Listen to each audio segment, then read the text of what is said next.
This is the afternoon video update. This is for Wednesday, the 3rd of July. Getting set for a holiday period here. Weather looking very routine for summertime. You know it's going to be hot. You know it's going to be humid. And you know we'll have a few scattered showers and thunderstorms around. And, of course, we're still watching Hurricane Beryl very close to Jamaica this afternoon. Let's take a look at the upper air look across the country. Classic look for the 4th of July here. A big ridge here across the deep south.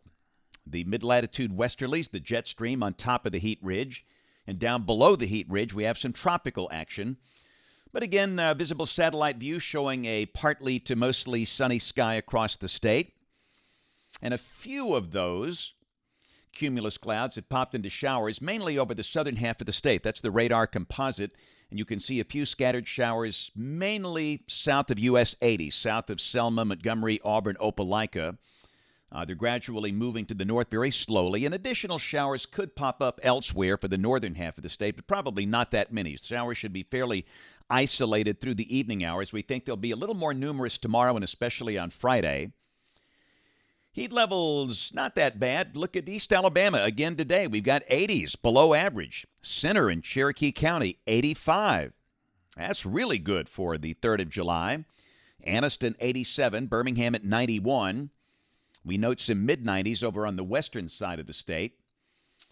91 from Montgomery and Dothan, 87 from Mobile. Again, these numbers are not that bad for this time of the year, but still the Weather Service has a heat advisory for the state because of the higher dew points. And again, we notice Cleburne, Clay, Randolph, and Chambers counties not in a heat advisory. And again, this is a Weather Service criteria thing. It's kind of toasty everywhere. But again, with numbers like this, hey, just not that bad for the 3rd of July. Check the severe weather outlook for the rest of today and tonight. We have a risk of strong to severe storms out across the Great Plains, then curving up into the Ohio Valley and the far eastern Great Lakes. This is tomorrow, a chance of severe storms for parts of the Midwest, over into West Virginia, around Washington, D.C. and Baltimore. And on day 3, which is Friday, a very small marginal risk for parts of Kentucky, Ohio, and West Virginia. We'll check the rain for the next 7 days. Your number could be different, but for most, the average amounts between 1/2 and 1.5 inches.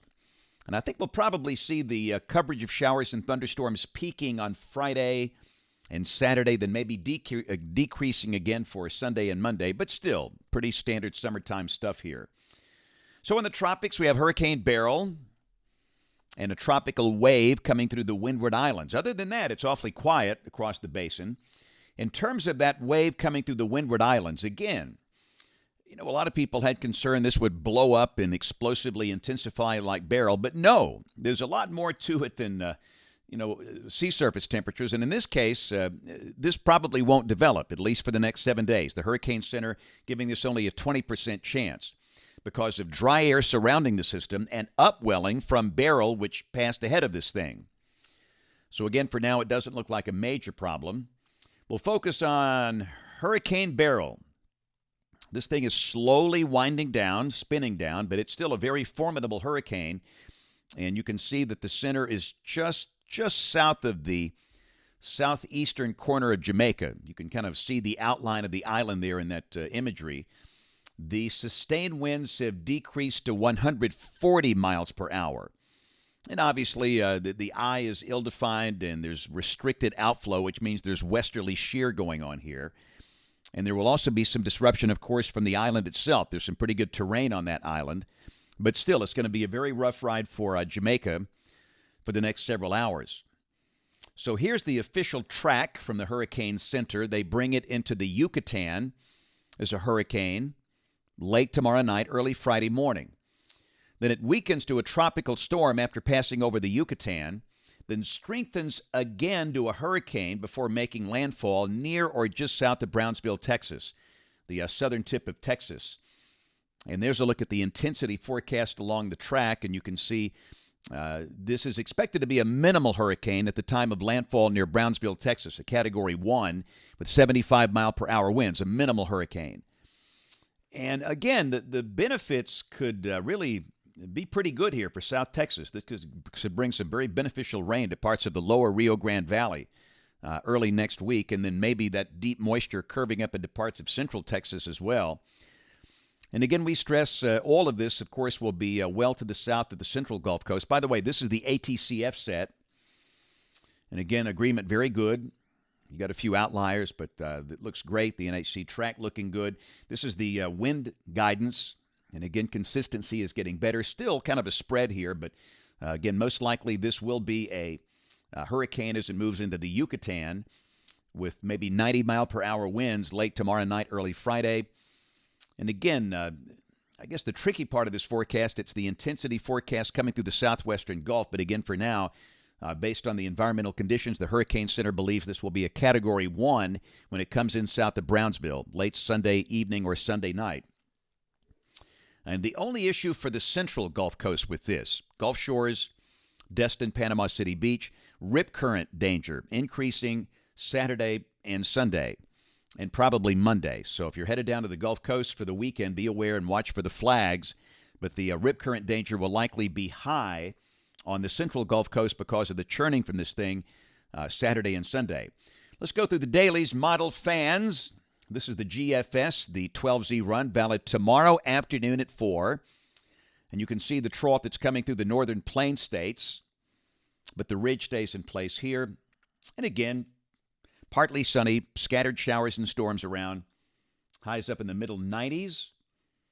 If you like the numbers game, chance of any one spot getting wet, probably in the, I'd say, 30% bracket for most of the state for the 4th of July. And most of the showers should be over by fireworks time tomorrow night. So this is Friday. The coverage will likely increase. And again, we're thinking the 2 days with the highest coverage of showers and storms will be this day, which is Friday, and the following day, which is Saturday. Highs in the lower 90s, cloudy at times. And then Sunday, evidence the air will be a little more stable and drier. So Sunday, mid-90s, pretty decent amount of sunshine with only isolated showers. And then Monday, maybe a bump again up in the number of showers and thunderstorms. And let me back it up to Sunday. Just wanted to show the GFS depicting Beryl coming in right there at that NHC track point just south of Brownsville, Texas. So again, this is Monday. This is Tuesday. Routine weather, partly sunny, a few scattered storms. A week from today, Wednesday, the 10th of July, troughing north of the state, beating down the ridge a little bit. And again, chance of a few scattered storms. Heat levels may be coming down. We might see upper 80s for parts of the Tennessee Valley by the middle of next week with the heights coming down. Let's go out 10 days, Saturday, July 13th. Big old 594 heat circle out west, troughing moving into the northeast United States. And again for us, the old persistence summer forecast. Partly sunny, hot, muggy, a pop-up storm in spots. Rain for Birmingham. This is coming off the European ensemble. The mean up there a little over 2 inches between now and the 18th of July. Check the heat levels coming off the national blend of models. Every day will be somewhere between 90 and 95. Right on through the 13th, lows in the 70s. And hot off the presses, got the brand new 8 to 14 day guidance. This is for July 11th through July 17th. And if this works out, temperatures here would be a little above average. Had a good time today at Children's of Alabama. Always fun doing Weather Wednesday there. And had a great time. So 4th of July holiday kicks in. A couple of things here that, of course, no programs for the next few days. No book signing Saturday. And on a holiday schedule, we'll be producing one of these videos per day. The morning video tomorrow and Friday. And again, we'll have notes, of course, on the blog. For those that don't know, that's our companion to this product, AlabamaWX.com. So the next video here early tomorrow morning, we'll have it up by about 5:30, 5:45. If you're new here, we typically do these twice a day, once in the morning about 5:30, this one here in the afternoon. We simulcast these on both YouTube and Facebook, my YouTube and Facebook accounts. And, of course, hey, we invite you to watch us on television this evening. ABC 3340 News at 4, 5, 6, and 10 o'clock. Thanks for watching. Have a marvelous day, and God bless.